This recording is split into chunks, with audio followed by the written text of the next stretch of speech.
Thank you. Being in Vancouver feels like home. You see, you probably don't know this, but your community played a pivotal role in my personal and professional journey.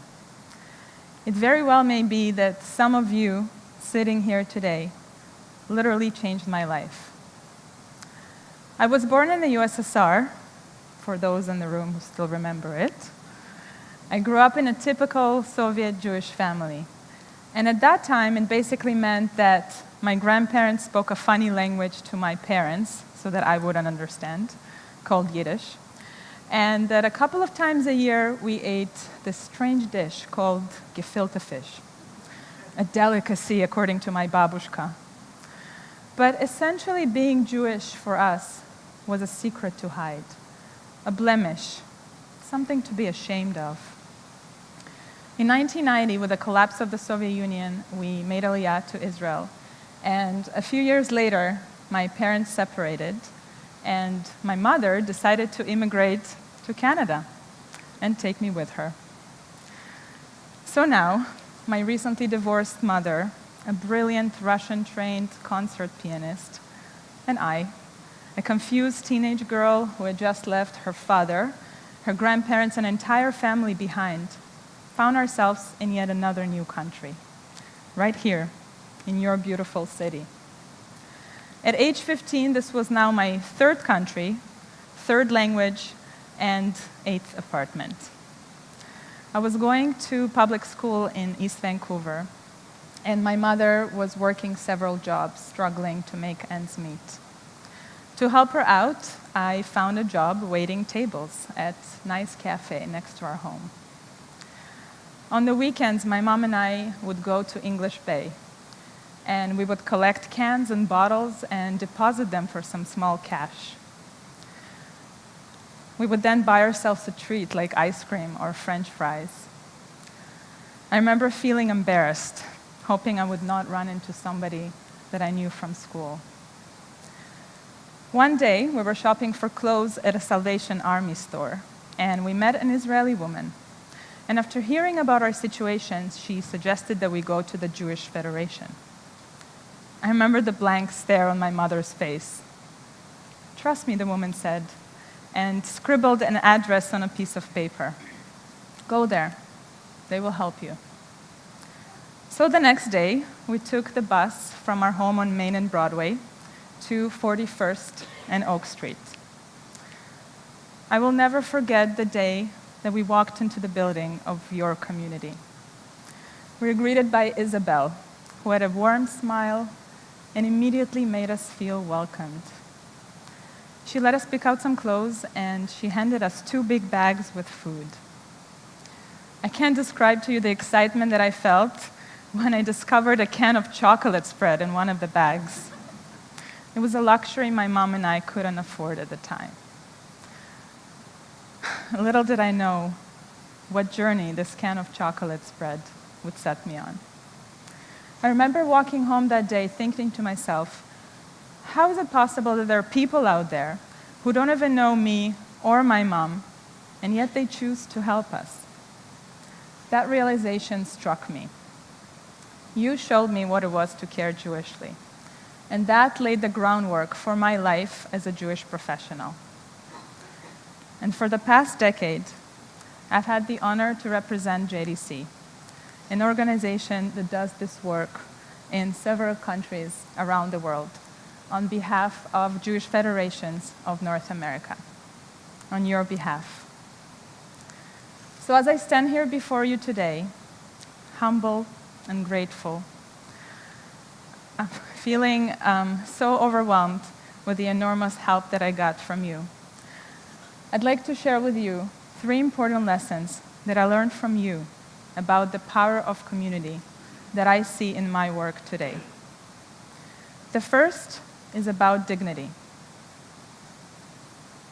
One of the things I learned from your community about giving is that when you give to somebody who is in need, and you do it with respect and empathy, the person receiving the help gets to keep their dignity. This is Celia. She's 81 years old, a former kindergarten teacher.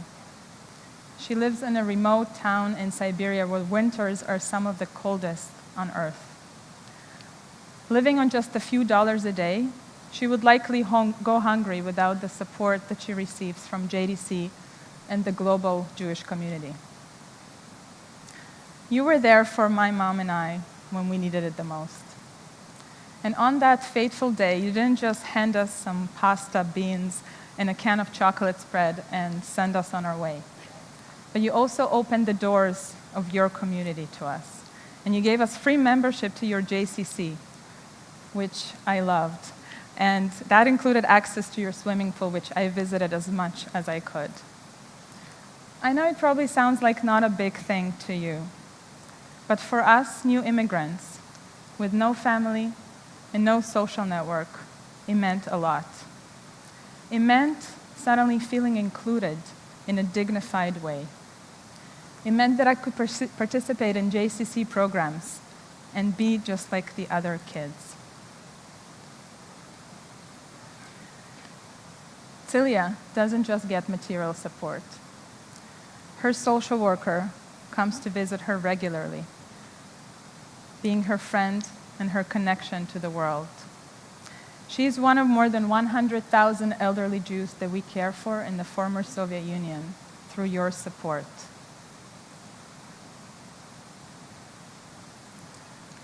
The second lesson that I learned from you is about belonging. Throughout my life, I've pretty much been a wandering Jew. And no matter where I went, be it Moldova, Israel, Canada, Hungary, or even Mexico, I always belonged to the Jewish people. But I didn't always know what it meant. When I took part in community life here in Vancouver, my Jewish identity became clearer and stronger. And that sense of belonging allowed me to thrive. When I first began working for JDC, I visited the Jewish community of Bulgaria. And there I heard a story. It's a story of a 13-year-old boy named Victor. So one day, Victor decided to surprise his mother and prepare supper for her. He cooked a really nice meal, and he was looking for a tablecloth to spread over the table. He searched all over the house, and eventually he climbed on a chair, and he found a beautiful white cloth tucked away on a really high shelf.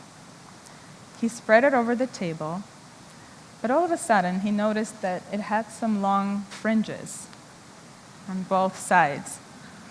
That seemed odd to Victor, but he was resourceful, so he decided he would fix it. Oy vey. Yeah, that was the right reaction. He took out a pair of scissors, and he carefully cut them off. He was really pleased with himself and eagerly awaited his mother's return. When she walked through the door, and she looked at the table, and she looked at Victor, she began to cry. She was crying because she realized that Victor had just cut off his grandfather's talith. She sat him down and she told him that they were Jewish. When did you discover that you were Jewish? Really, think about it for a moment. I'm going to guess that most of you didn't discover that you were Jewish. You were embraced by Judaism from the day that you were born. But in Eastern and Central Europe, where Jews suffered through the Holocaust and decades of communism when they weren't allowed to practice, many were so terrified that they didn't tell their children or their grandchildren that they were Jewish. So for the past 3 decades, JDC has invested in rebuilding Jewish life and fostering resilient, vibrant, and enduring Jewish communities. Victor and others like him were introduced to their Jewish identity through JCCs and summer camps and Limud festivals. And they were trained in leadership programs like Metsuda that your community supports in the former Soviet Union. And today they grew up to become this generation's leaders. Who would have believed that Jewish life in Europe, where 6 million Jews perished during the Holocaust, would be thriving today? To me, it's an absolute miracle. But it's a miracle that was made possible through your investment. Just like you were there for me, you were there for Victor, and you were there for thousands of others before they took those scissors and cut ties with their Jewish heritage. The third lesson that I learned is about paying it forward. A couple of years ago, I visited Budapest, and I went to our Jewish family service that takes care of children and their families. I was sitting with the JFS director, and we were discussing budgetary needs, and suddenly a family walked in to meet with their social worker. Agnes, a single mother, and her two daughters with medical challenges, Katalin and Hannah. The family had extreme debt, and they lived in a rundown apartment under constant threat of eviction. When they first came to us, their situation was dire. The mother told us how significant was the support that she got to pay her utility bills and buy new eyeglasses for Katalin and tutoring for Hannah, who was on the autism spectrum. In the course of our conversation, Hannah interjected to remind her mom that they also got a free membership to the JCC and a scholarship to the Jewish summer camp. She was clearly excited about it. They were about to leave, and the social worker handed them a bag with food. When the girls looked inside the bag, they took out a can of chocolate spread. I had a lump in my throat. I looked at that can of chocolate spread, and I looked at the girls' smiling faces and at their mother, and suddenly I saw myself as a 15-year-old girl, and I saw my own mother. And at that moment, I knew that I am where I needed to be.